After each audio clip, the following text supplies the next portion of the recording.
वाणी तो कही थी 26 फरवरी सन 1967 की।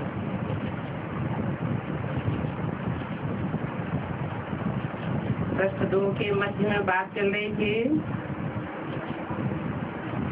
अभी तुम बच्चे जानते हो कि हम बाप से स्वर्ग का वर्षा ले रहे हैं।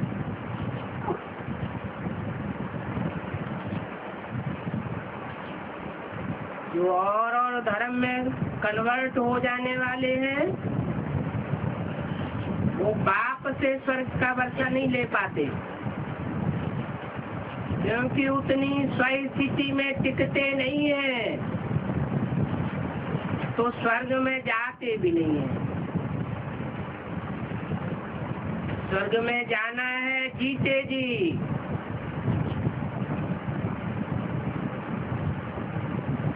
कोई जा सकते हैं जो कि जीते जी सखी स्थिति में जाते हैं। शिव बाबा आते भी भारत में हैं। तो दूसरे धर्म खंडों में कन्वर्ट होते हैं, उन धर्म खंडों में आते भी नहीं है, क्योंकि धोखा दे देते हैं। भारत को ही शिव भगवान से वर्षा मिलता है।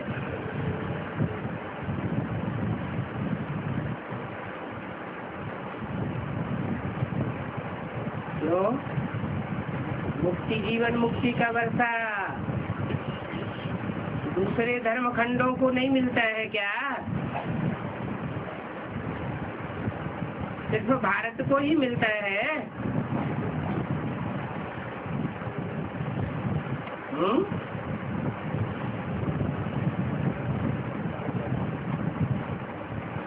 भगवान से वर्षा सिर्फ भारत को ही मिलता है। वर्षा क्या है?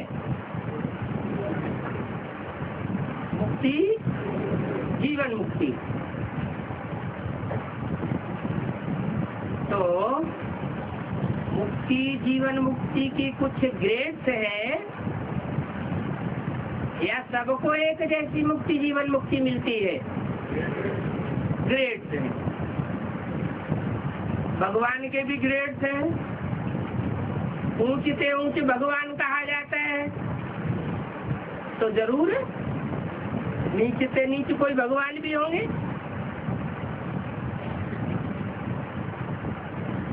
ऊंच से ऊंच भगवान से जो ऊंच से ऊंच ग्रेड का वर्षा मिलता है वो है नर से नारायण का वर्षा। ऐसे तो क्रिश्चियंस भी कहते हैं क्राइस्ट से 3000 वर्ष पहले भारत हेवन था।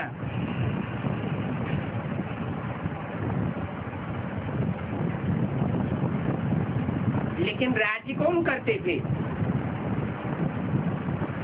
क्राइस्ट से 3000 वर्ष पहले कौन राज्य करते थे?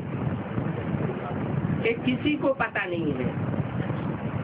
क्रिश्चियंस को भी इस बात का पता नहीं है। हेवनली गॉड फादर अर्थात हेवन स्थापन करने वाला गॉड जरूर फादर आए होंगे,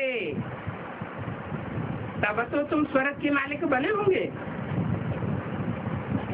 ये भी जानते हो हम ही 5000 वर्ष के बाद स्वर्ग के मालिक बनते हैं। फिर आधा कल्प के बाद रावण राज्य शुरू होता है।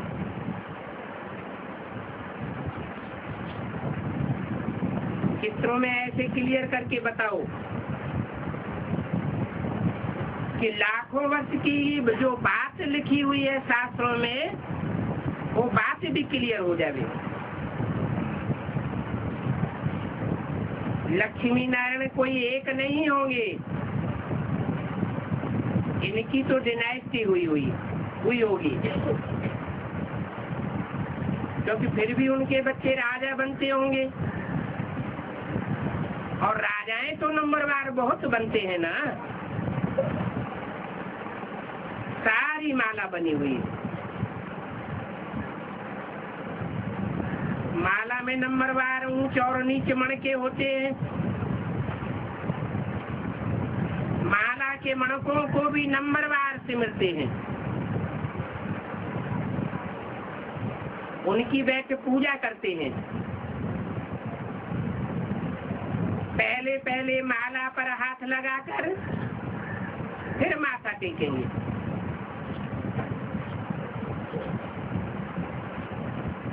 बाद में माला को फेरना शुरू करते हैं। माला को हाथ लगावेंगे, माना संगठन रूपी माला को बुद्ध रूपी हाथ से टच करेंगे।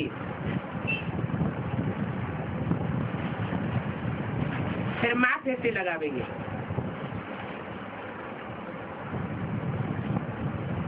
पीछे एक एक मणके को फेरना शुरू करते हैं। तुम भी सारा चक्र लगाते हो। फिर तुम शिव बाबा से वर्षा पाते हो। चक्कर तो लगाना पड़े ना। इन राज की बातों को तुम ही बैठ जानते हो कि वो माला के मणके एक एक करके क्यों सिमरते हैं।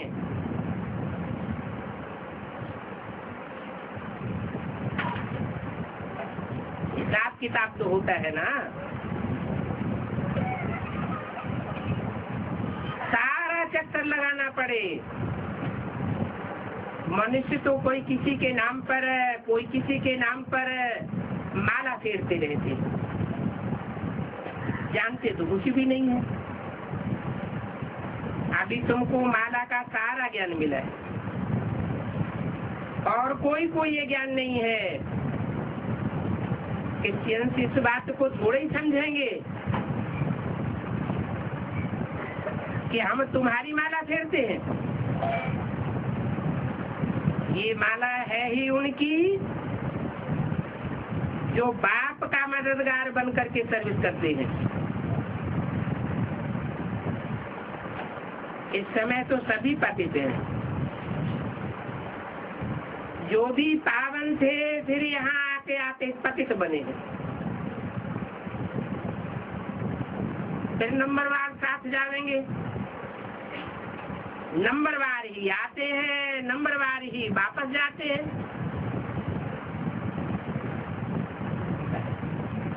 कितनी समझ की बातें हैं। कितने टारियां छोटे मठ पंथ फैल जाते हैं।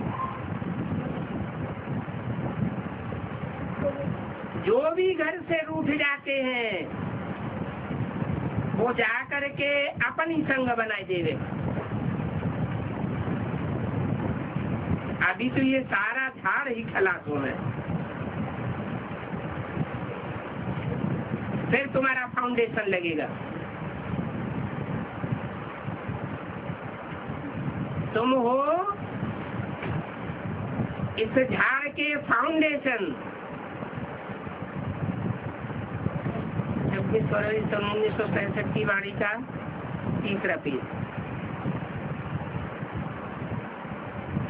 इस फाउंडेशन में सूर्यवंशी चंद्रवंशी दोनों हैं।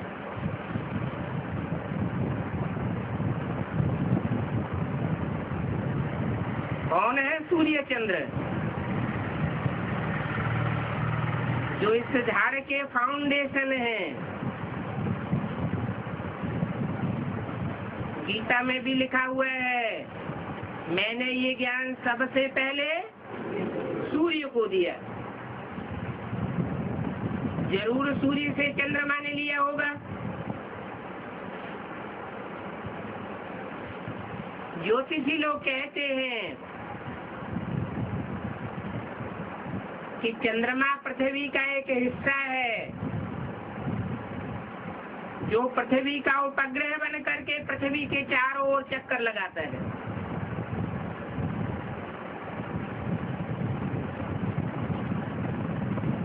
उस हिस्से को कहते हैं अभी प्रशांत महासागर।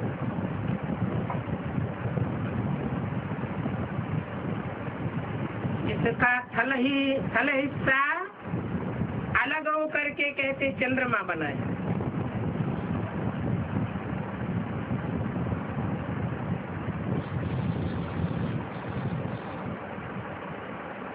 वेदों में भी लिखा है, माता पिता के रूप में द्यावा पृथ्वी का जिक्र आया है।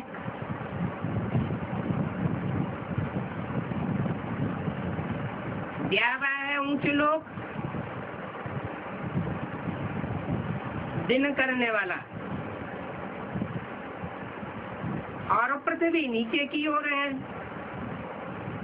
पृथ्वी माता है, द्यावा पिता है।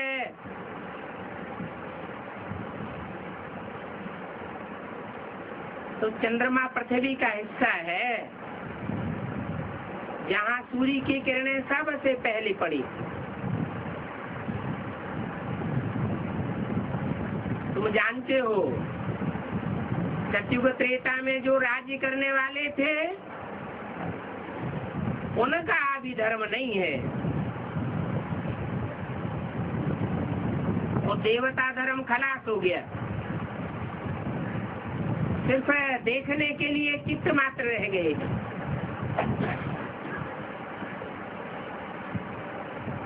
पर देखो कृष्ण को द्वापर में ले गए हैं, वो भी झूठ बात है। कृष्ण द्वापर में थोड़ा ही आता है, ये तो शूटिंग युग की बात है। सत्य का किसी को पता ही नहीं है। इतने चित्र उनकी बायोग्राफी को जानना चाहिए, पुराने चित्रों को उठाना चाहिए। पुराने चित्र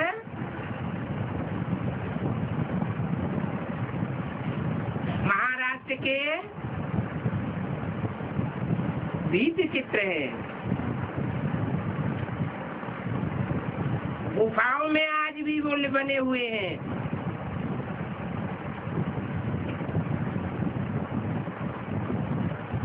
परंतु उन पर कोई विचार नहीं करता, और सत्य का किसी को पता भी नहीं है। उन चित्रों की बायोग्राफी को जानना पड़े। कह देते हैं फलानी चीज तो लाखों वर्ष पुरानी है, अब वास्तव में पुराने से पुराना है आदि सनातन देवी देवता धर्म। इस धर्म से पहले की कोई भी चीज हो नहीं सकती। बाकी सब 2500 वर्ष की पुरानी चीजें होंगी। जब खुदाइयाँ करते हैं तो नीचे से निकालते हैं ना। भक्ति मार्ग में जो भी पूजा करते हैं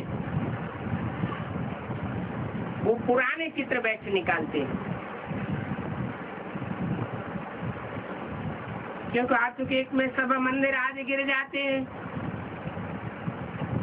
फिर नए सिरे बनते रहते हैं। सतयुग की चीज तो सिवाय लक्ष्मी नारायण की और कोई मिल ही नहीं सकती। हीरे सोने आदि की खानियां जो अभी खाली हो गई है वो फिर भरपूर हो जाएंगी। ये सब बातें अभी तुम्हारी बुद्धि में है। बाप ने रचना की आज मध्यंत का ज्ञान दिया है, वर्ल्ड की हिस्ट्री ज्योग्राफी समझाइए। सतयुग में देखो कितने थोड़े मनुष्य होते हैं, फिर वृद्धि को पाते रहते हैं।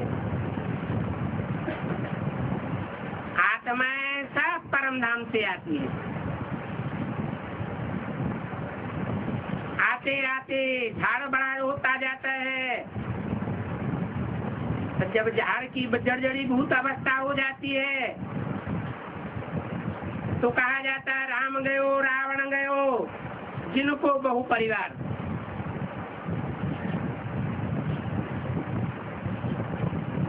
राम का परिवार तो बड़ा नहीं होता है, रावण का परिवार तो बहुत बड़ा होता है। क्योंकि अनेक धर्म है ना।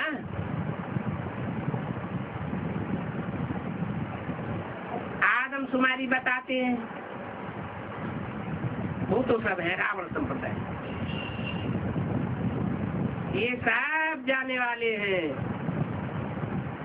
बाकी थोड़े बचेंगे।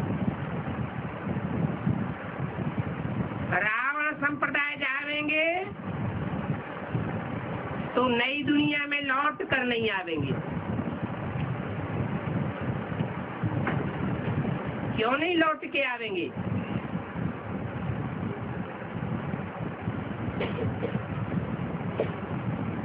क्योंकि बाप आकर के जो नया ज्ञान देते हैं उस ज्ञान को वो पसंद नहीं करते,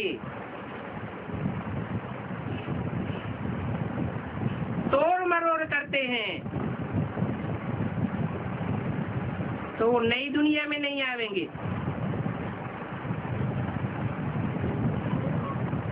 फिर बाद में थोड़े थोड़े आते रहेंगे। पहले तो सब मुक्ति धाम चले जाएंगे। बाकी तुम्हारे में भी जो पढ़ते हो नंबरवार आते जाएंगे स्वर्ग में। अभी तुम बच्चों ने समझा है कैसे वो निराकारी जा रहे हैं, और ये मनुष्य सृष्टि का झाड़ है। शिव बाबा की तो सभी आत्माएं संतान है। कौन सभी आत्माएं? जो भी आत्म की स्थिति में स्थित होने वाली है, फिर है प्रजापिता की संतान। कहते भी है प्रजापिता ब्रह्मा, इनको कहा जाता है ग्रेट ग्रेट ग्रैंडफादर। फिर इनसे अनगिनत बिरादरियां निकलती हैं।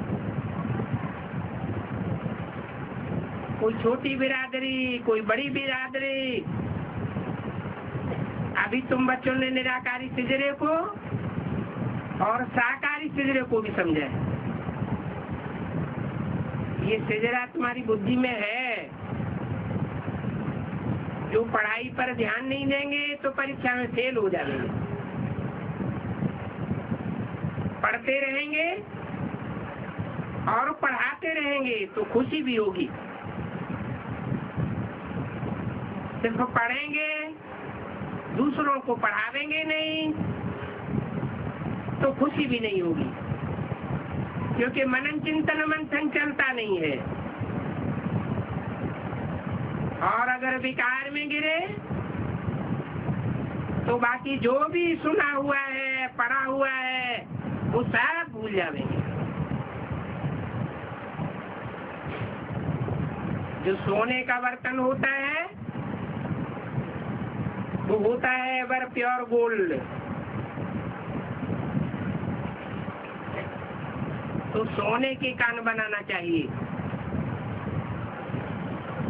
इंद्रियों में सच्चाई होनी चाहिए।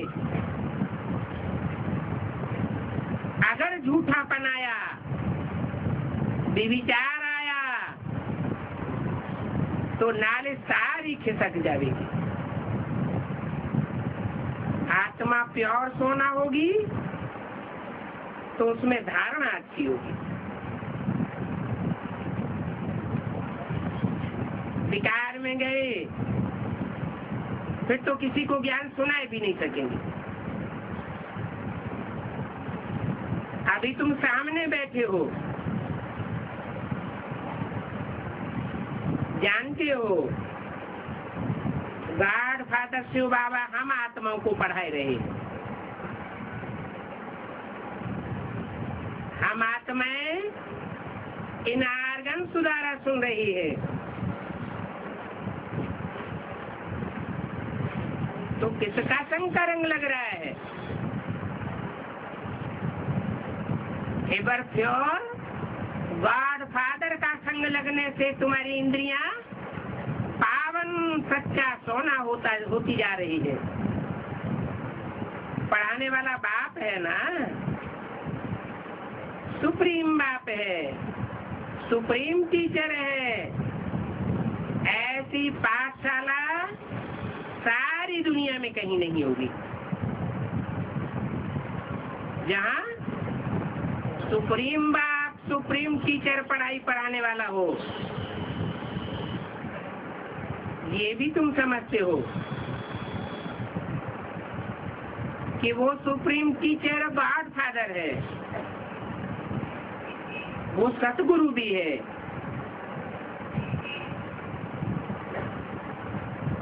सत्य माने सच्चा, गुरु माने बजनी।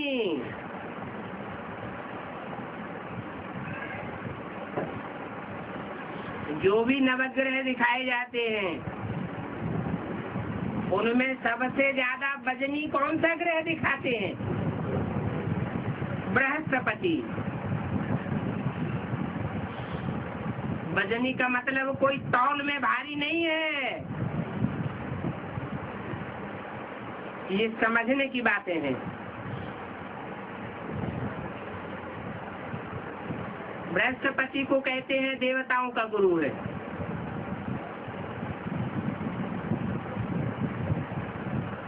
वो सदगुरु है, कहते भी हैं सदगुरुवार। वो सबको वापस ले जाएंगे।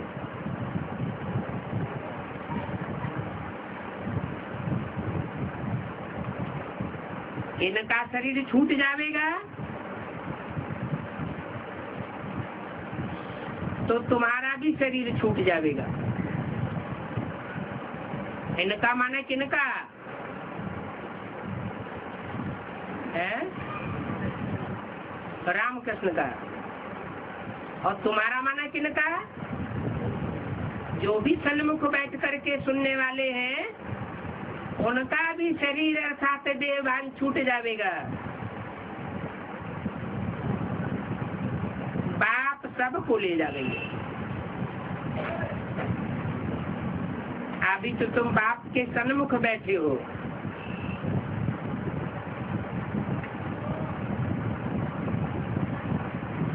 सन्मुख बैठे हो माना मुख के सन्मुख बैठे को ही सन्मुख कहा जाता है,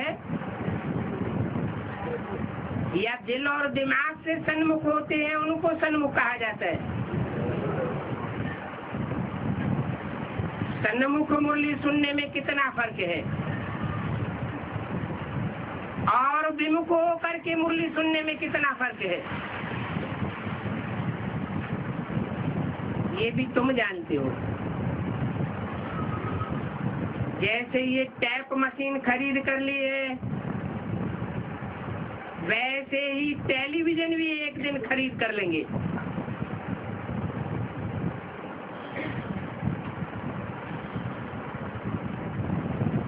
टेलीविजन में क्या होगा और टैप में क्या होता है?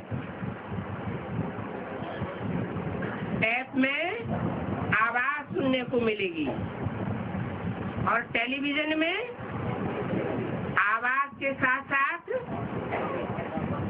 बोलने वाले के हाव भाव और चित्र को भी देखना हो सकता है। तो ज्यादा समझना किसमें होगा? टेलीविजन में जास्ती समझदारी देखी जा सकती है। पहले तो बाबा मंगावेंगे। टैप मशीन 1500 रुपए में मिलती है। टेलीविजन करके 8-10 हजार में मिलेगा।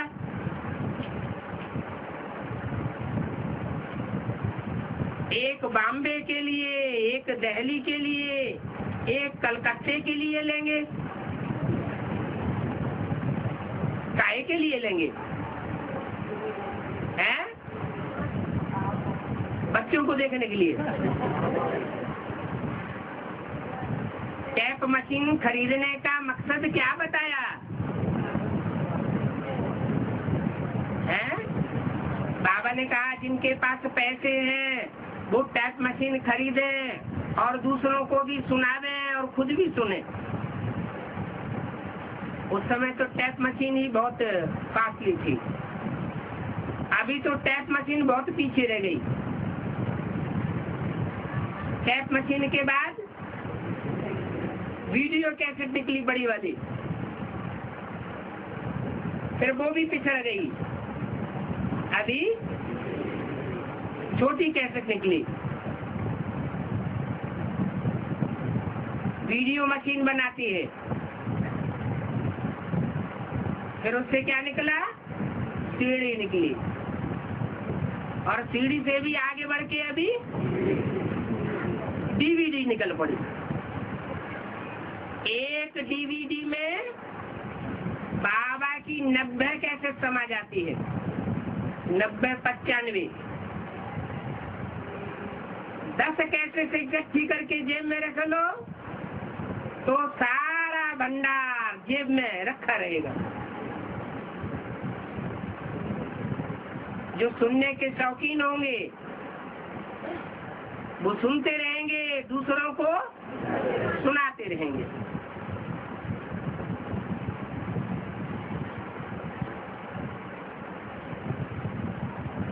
तो बाबा कहते हैं कि बाबा को कोई समाचार देवे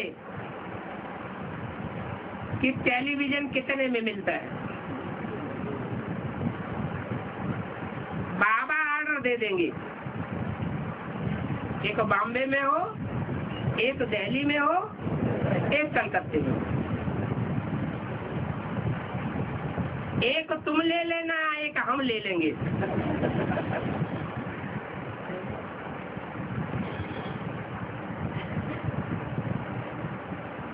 बच्चों के सुख के लिए बाप क्या क्या प्रबंध नहीं करेंगे। ये कोई बड़ी बात नहीं है। शिव बाबा कहते हैं ये सांवल शाह है, सांवल शाह की हुंडी प्रसिद्ध है ना। पहले सुंदर था, अभी सांवला बने हैं। श्याम सुंदर कहते हैं ना, तुम समझते हो हम सुंदर थे, अभी श्याम बने हैं, फिर सुंदर बनेंगे। तुम्हारे समझने में और बाबा के कहने में कितना अंतर है। जब ये वाणी चल रही थी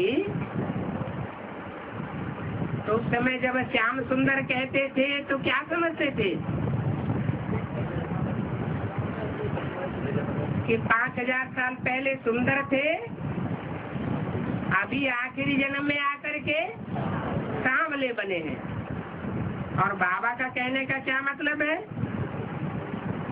श्याम सुंदर कहते हैं ना, तो जो शास्त्रों में श्याम सुंदर कहते हैं वो एक के लिए, एक पर्सनालिटी के लिए कहते हैं या 2 पर्सनालिटी के लिए कहते हैं। एक पर्सनालिटी की बात है। सिर्फ एक कृष्ण क्यों बनेगा, नंबरवार और भी तो बनेंगे ना।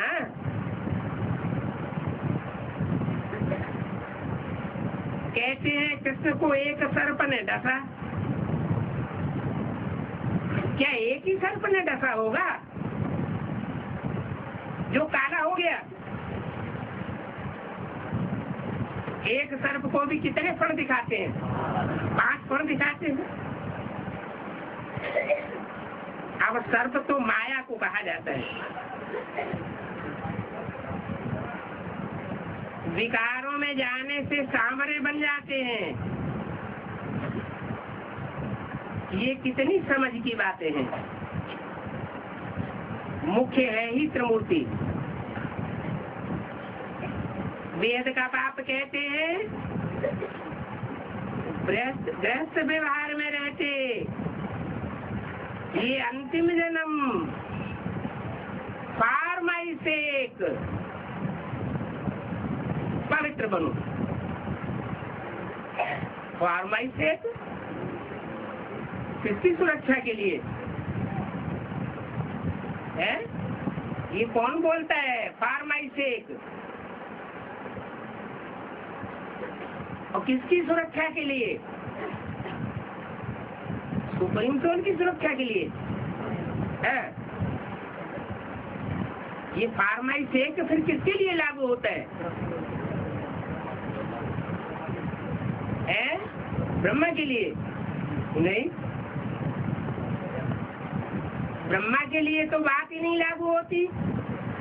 वो तो चैन की बंसी बजा के चला गया। उसके लिए तो कंस के डर की कोई बात भी नहीं थी। जरासंध का कोई, शिशुपाल का कोई डर भी नहीं था। शास्त्रों में जो कंस के साथ कंसी जरासंधी दिखाए गए हैं वो किस समय की बात है? तो बोला फार्माई से कब पवित्र बनो। पवित्रता से दुनिया के सारे काम संपन्न हो जाते हैं। बच्चों से बाप ये भीख मांगते हैं,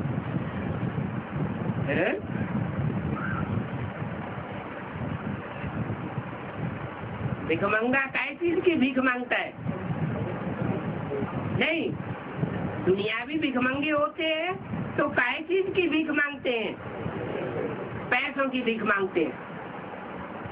माने वो पैसे वाले नहीं होते हैं,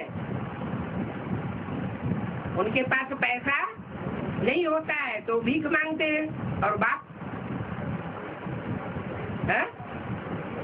बाप पवित्रता की भीख क्यों मांगते हैं?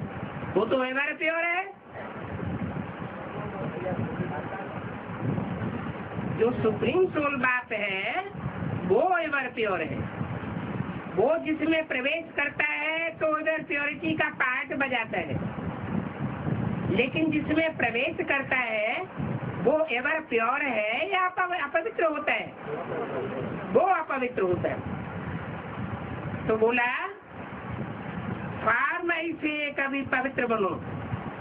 बच्चों से बाप ये भीख मांगते हैं। शिवड़ी के चित्र में काय की भीख मांग रहे हैं? पैसों तक होगी।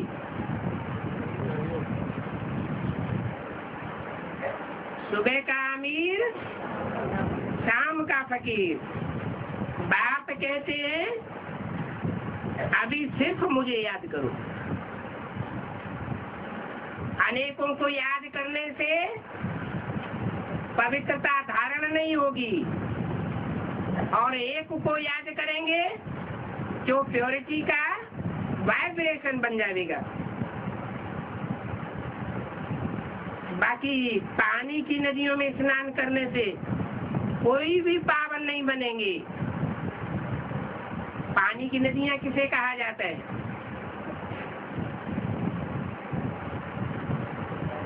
और सतयुग में दूध घी की नदियां बहती थी, शास्त्रों में लिखा हुआ है। तो शास्त्रों में सतयुग त्रेता की तो कोई हिस्ट्री नहीं है। कहाँ की बातें हैं? संगम युग की बातें हैं। संगम युग में जो चैतन्य नदियां होंगी अंत में, वो दूध घी वाली होंगी। घी माना याद का घट भरा होगा, और दूध माना ज्ञान भरा होगा भरपूर। वो पानी की नदियां नहीं होंगी। पानी माना दूध, और पानी में क्या अंतर होता है? दूध को बिलो करके सार निकाला जाता है, पानी को बिलोने से कोई सार नहीं निकलता है।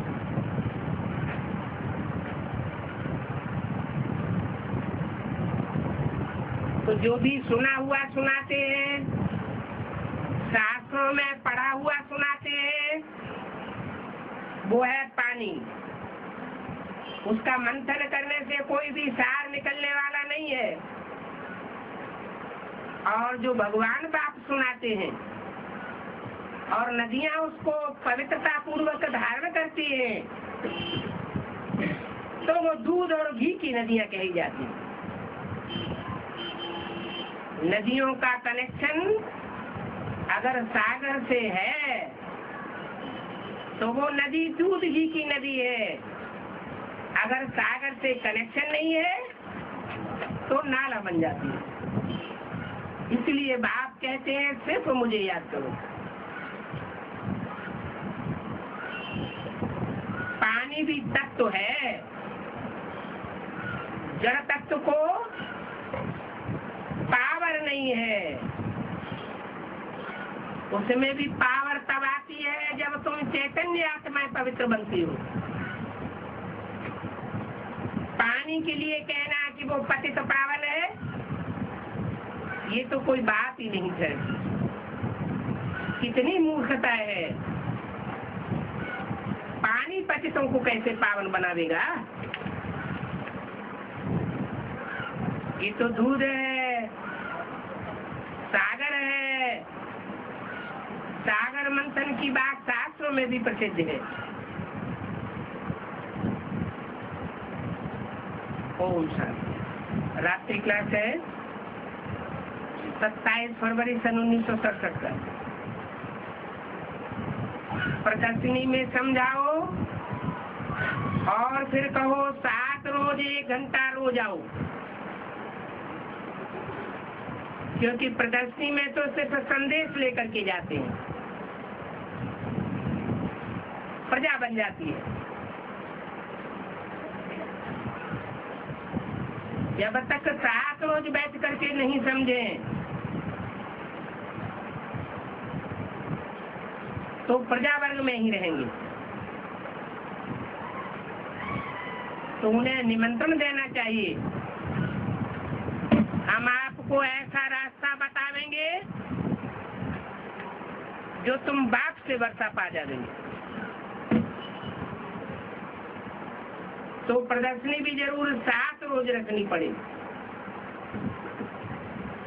बोलो 7 रोज लगातार आकर समझेंगे तो तुम्हारा बेड़ा पार हो जाएगा।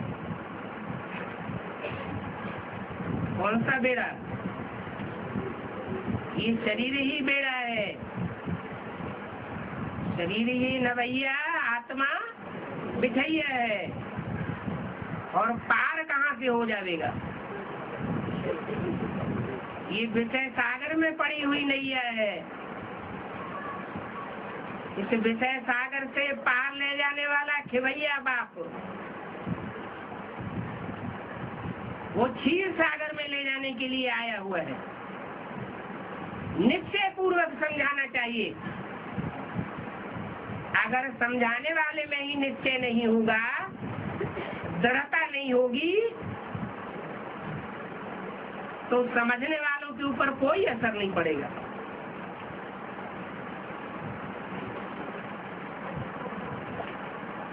निश्चय पूर्वक समझावेंगे, फिर चाहे प्रदर्शनी भी आवे, चाहे सेंटर पर आवे, तो बाबा डायरेक्शन देते हैं कि 7 रोज से कम प्रदर्शनी कहीं भी मत रखो।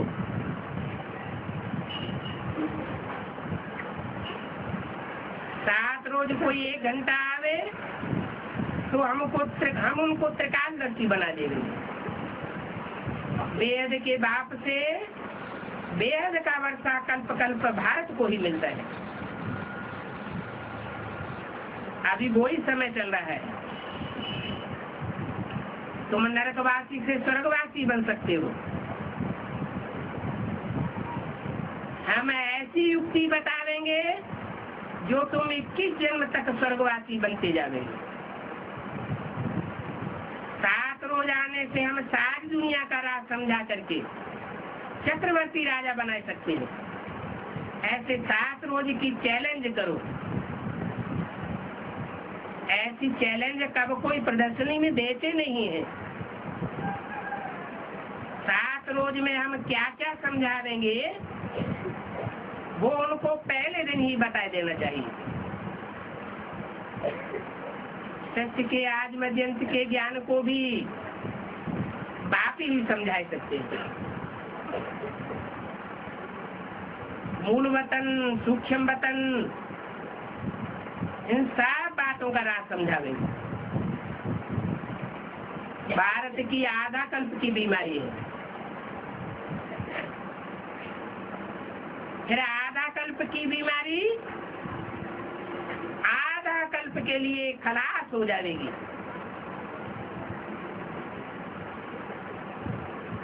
उनको स्वर्ग कहा जाता है, इनको नरक कहा जाता है। समझाते तो है, परंतु फिर बच्चे भूल जाते हैं। बाकी मेले आदि में कब नहीं जाना चाहिए।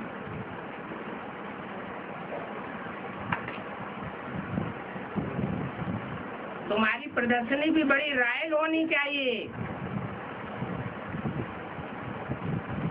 मेले मलाखड़े का रूप नहीं होना चाहिए।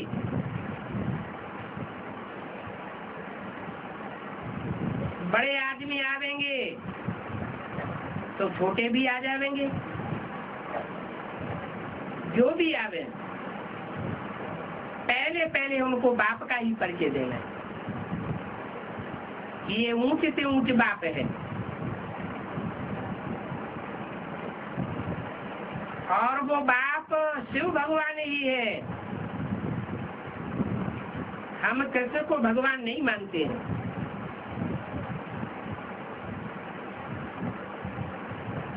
वेद का शिव बाबा हमको पढ़ाते हैं।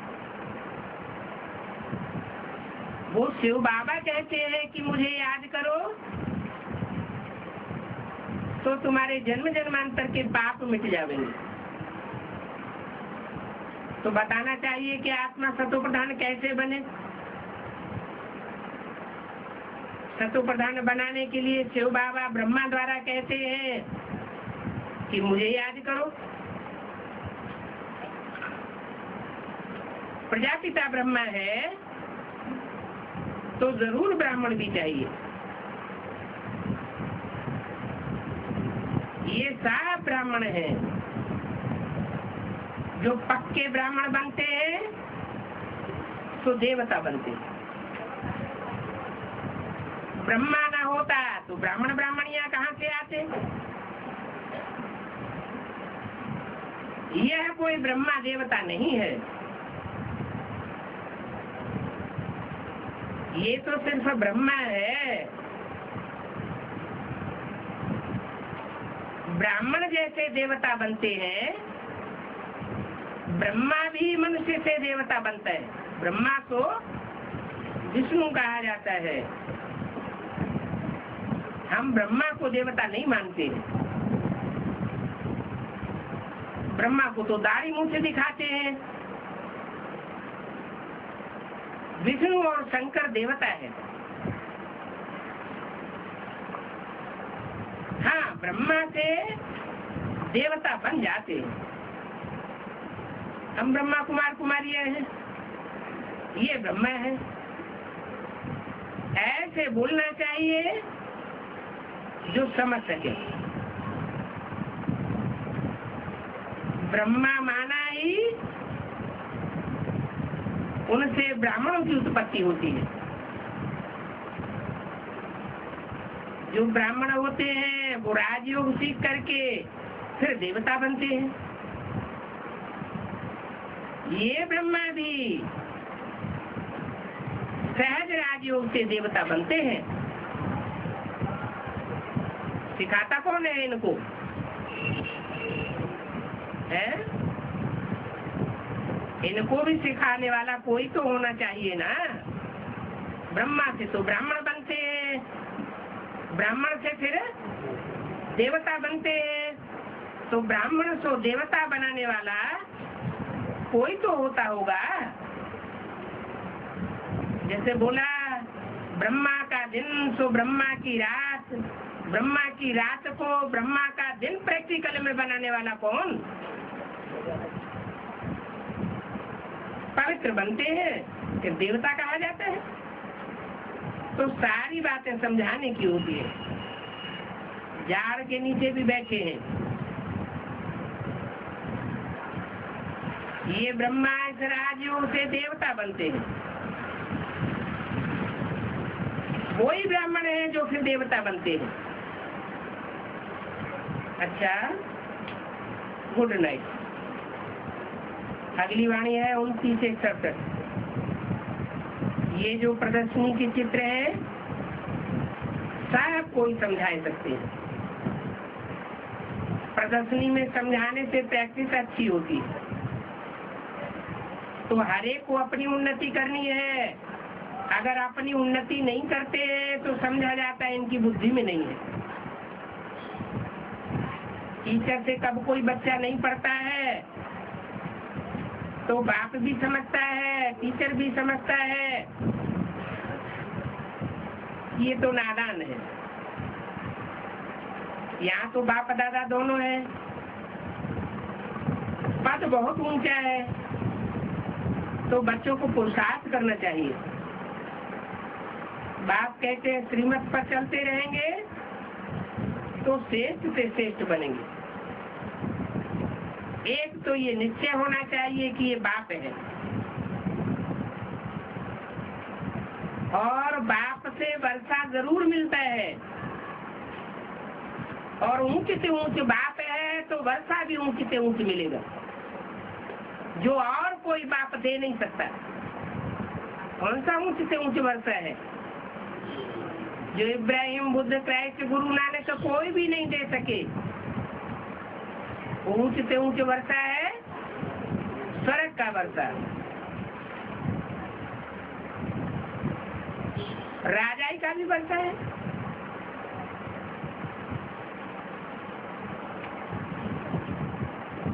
कोई गरीबी पे बनते हैं, जितना जो पढ़ेंगे उतना पद पा लेंगे। यहाँ बच्चे तो सब हैं, स्कूल में भी बच्चे जानते हैं जितना जो पढ़ेंगे उतना ऊंच पद पावेंगे। ये भी बड़ी भारी मंजिल है। कल्प कल्पांतर के लिए बहुत चोट खानी पड़ती है। कोई कोई सेंटर्स की हेड है, किसी को दूसरे सेंटर पर जाने की दिल होती है तो उनको मना कर देती है। अरे ये तो सभी सेंटर शिव बाबा के हैं, कोई कहीं जाना चाहते हैं तो उन्हें रोकना थोड़ी चाहिए। नंबरवार तो होते ही है। ब्राह्मणी को कभी रोकना नहीं चाहिए, नहीं तो स्टूडेंट्स समझेंगे कि ये हमको रोकती क्यों है, क्या बात है।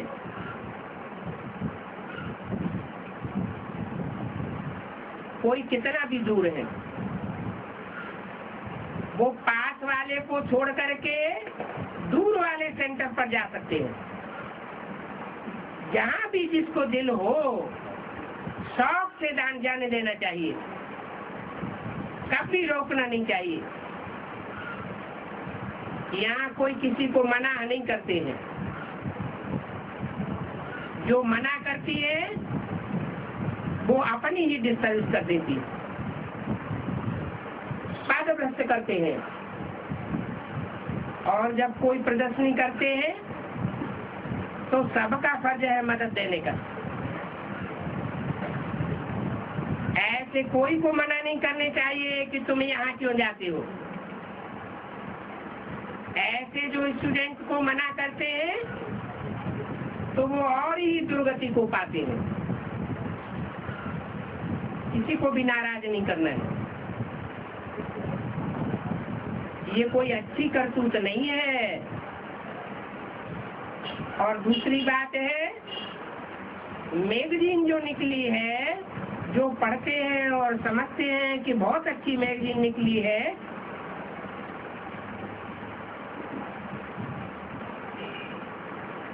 तो जो मैगजीन निकालते हैं उनको थैंक्स भेज देनी चाहिए।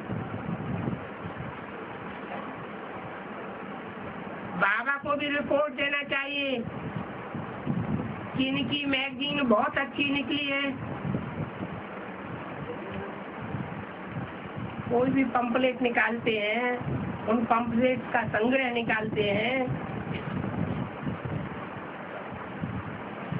कोई भी विचार सागर मंथन करके नई नई बातें निकलती हैं, अखबारों में छपती है, उनका संकलन निकलता है, तो क्या बन जाती है? मैगजीन बन जाती है। तो ये सब बच्चों के लिए है। वेद की मैगजीन ही तो बता रहे हैं, एडवांस की। और क्या वो मैगजीन?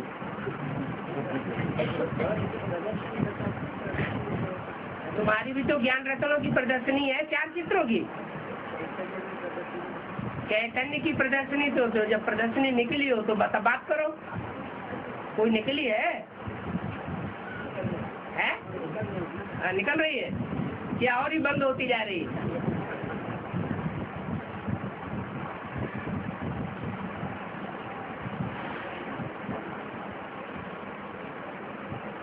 तो जो मैगजीन निकालते हैं उससे खुश होना चाहिए। ये भी एक सभ्यता है कि कोई अच्छा गुण दिखाते हैं तो उनको थैंक्स करनी चाहिए। इसको कृपा कहा जाए, आशीर्वाद नहीं। कृपा करते हैं किसी को कोई बात समझाने की। ये पढ़ाना समझाना ये आशीर्वाद है, कृपा है। बाप का तो फर्ज है, ड्रामा अनुसार आते ही है पढ़ाने या समझाने के लिए। और बाप को अंधों की लाठी भी कहते हैं। बुलाते हैं कि हे पतित पावन आओ। तो ये सब इस समय की बातें हैं। गीता में भी है, अंधे की औलाद अंधे।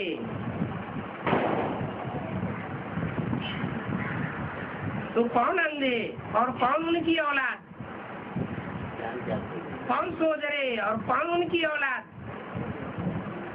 कहते हैं आओ, हम बंधन में पड़े हुए हैं, इस बंधन से मुक्त करके हमको मुक्ति धाम में ले चलो। अंधे हैं तब तो पुकारते हैं। कहाँ की बातें हैं? साधु संत सब पुकारते रहते। हे पतित पावन आओ, अंधों की लाठी बन करके आओ। और बाप तो एक ही है। कोई पावन होने बगैर तो जा नहीं सकते।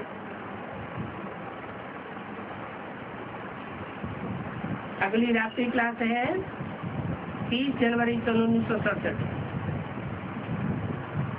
दिल्ली में सर्विस का चांस अच्छा है।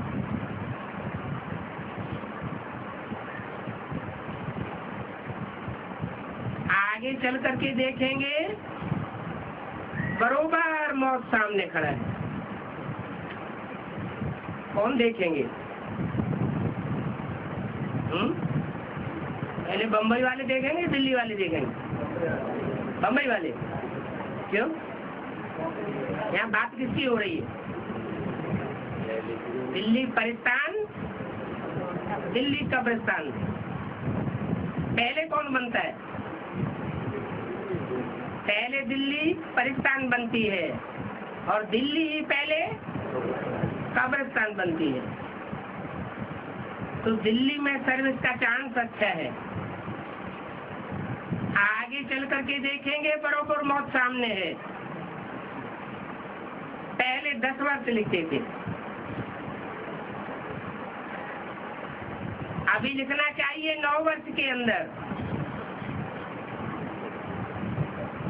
क्या 66 में 10 वर्ष लिखते थे और 67 में लिखना चाहिए 9 वर्ष। तो 9 वर्ष पूरे होते हैं 76 में। तो 76 में मौत सामने खड़ा था क्या दिल्ली में? है? नहीं खड़ा था। कैसे? कहाँ खड़ा था मौत सामने? गुजरात से जयप्रकाश नारायण का एजिटेशन तो निकला, इमरजेंसी लागू हुई थी। कोई मार्शल लॉ तो नहीं लग गया? मार्शल लॉ कब लगता है?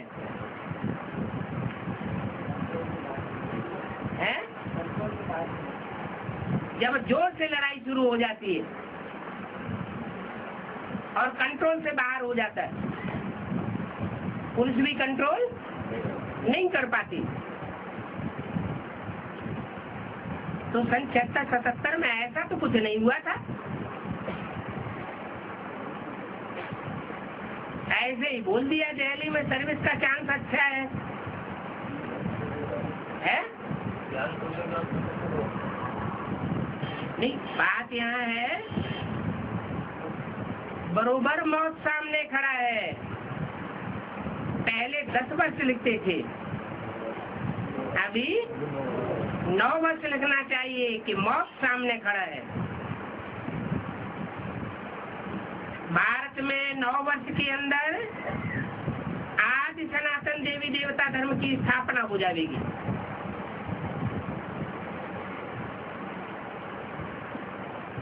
है?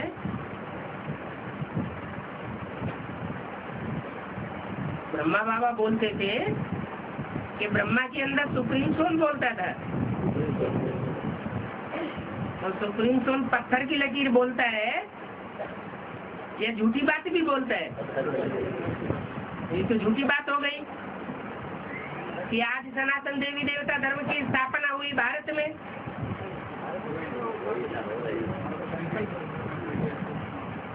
माना कोई भी काम की शुरुआत इकाई से शुरू होती है। कोई मकान का फाउंडेशन भी डालते हैं तो कोई बड़े आदमी को बुलाते हैं और नींव का पहला पत्थर डाला जाता है। तो समझने की बात है, अनेक धर्म विनाश हो जाएंगे, कलप पहले मुआफिक। तो क्या बात हुई?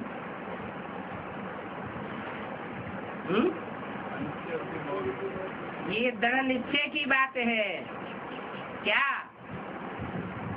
अपने अंदर दृढ़ निश्चय होगा तो दूसरों को भी दृढ़ता पूर्वक समझा सकेंगे। क्या कि सब धर्म खलास होने वाले हैं और एक सब धर्म की स्थापना होने वाली है। तो पहले अपने अंदर होनी चाहिए या पहले दूसरों के अंदर कर देंगे? अपनी तो सब प्रैक्टिकल बातें हैं, प्रैक्टिकल बातें हैं। एक ने अंदर से ठान लिया तो प्रैक्टिकल हो गया। अकेला चना बाहर फोड़ सकता है क्या? है?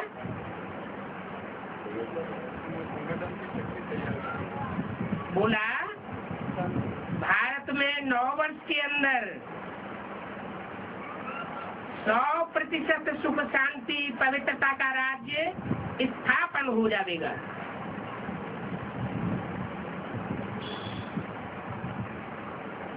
और गवर्नमेंट को, प्रेसिडेंट को मेमोरेंडम भी लिख करके दे दिया था। ज्ञानामृत मैगजीन में भी छपा दिया था और मुरलियों में तो आता ही रहता है।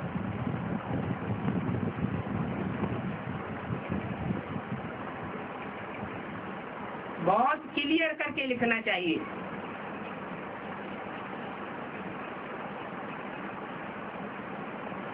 जैसे सन 66 में जो चित्र बनवाए गए थे, सीढ़ी और लक्ष्मी नारायण, तो उनमें भी ये बात लिखाई गई 10 वर्ष के अंदर।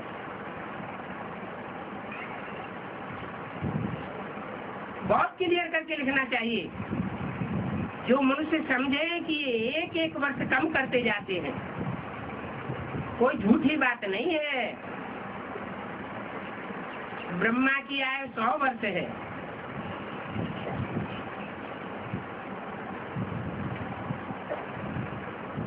ये बात लिखने की दरकार नहीं है।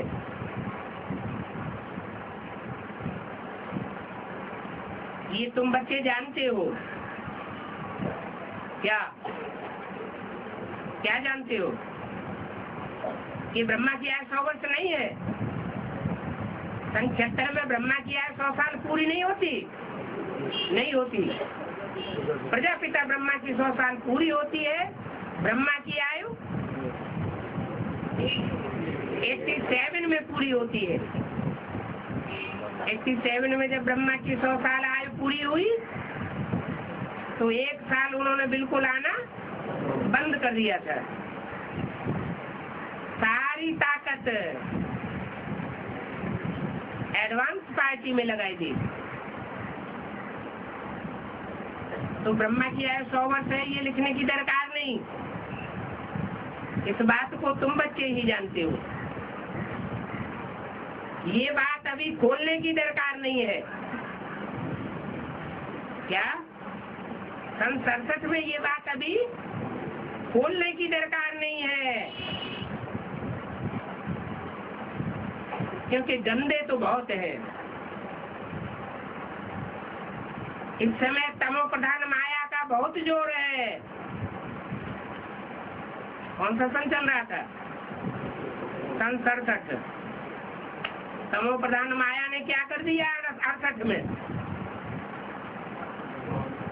68 के बाद 18 जनवरी तक तमो प्रधान माया ने क्या रूप धारण कर लिया?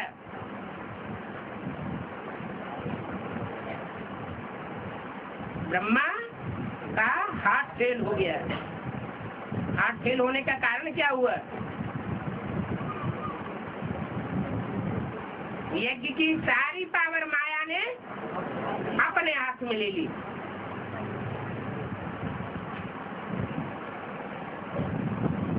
तो ब्रह्मा की आयु 100 वर्ष, ये लिखने की दरकार नहीं, ये बात खोलने की दरकार नहीं है। गंदे बहुत हैं। इस समय तमो प्रधान माया का बहुत जोर है। कौन सा सन चल रहा था? सन 67। तमो प्रधान माया ने क्या कर दिया 68 में? 68 के बाद 18 जनवरी तक तमो प्रधान माया ने क्या रूप धारण कर लिया?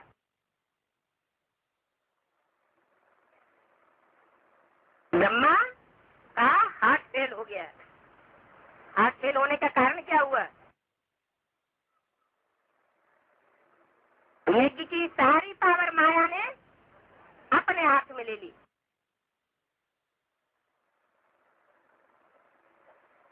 तो ब्रह्मा की है 100 वर्ष, ये लिखने की दरकार नहीं, ये बात खोलने की दरकार नहीं है। गंदे बहुत हैं। इस समय तमो प्रधान माया का बहुत जोर है। उसमें भी काम और क्रोध से तो बहुत खबरदार रहना है। माया के 5 रूप हैं। कौन कौन से? काम, क्रोध, लोभ, मोह और अहंकार। ये आधारभूत में कोई प्रैक्टिकल रूप होंगे या नहीं होंगे? तो उनमें भी 2 रूप बहुत कड़े बताए। कौन कौन से? काम और क्रोध है। इनसे तो बहुत खबरदार रहना है। इनकी चोट बड़ी तगड़ी होती है। ये बड़े कड़े दुश्मन हैं। क्या? किसके?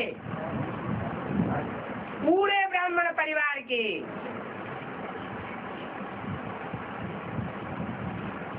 इसलिए बोला जो अंदर से एक और बाहर से दूसरा है, ऐसा इस ब्राह्मण परिवार के लिए बहुत खौफनाक, खतरनाक है। ऐसों से बहुत सावधान रहने की जरूरत है। अभी भी वो तो पहली मूर्ति का अंतिम समय था जब ये बात बोली गई। अभी तो दूसरी मूर्ति गुप्त होने वाली है।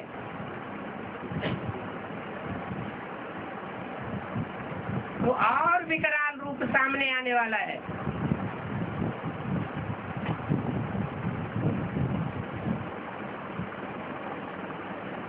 उड़ती उड़ती अफवाहें आती रहती हैं कि जो हाल 98 में तुम्हारे बाबा का किया था, वो हाल एडवांस पार्टी में अभी सब बड़ों बड़ों का होने वाला है। तो ये काम और ये क्रोध, इनसे बहुत खबरदार रहना है।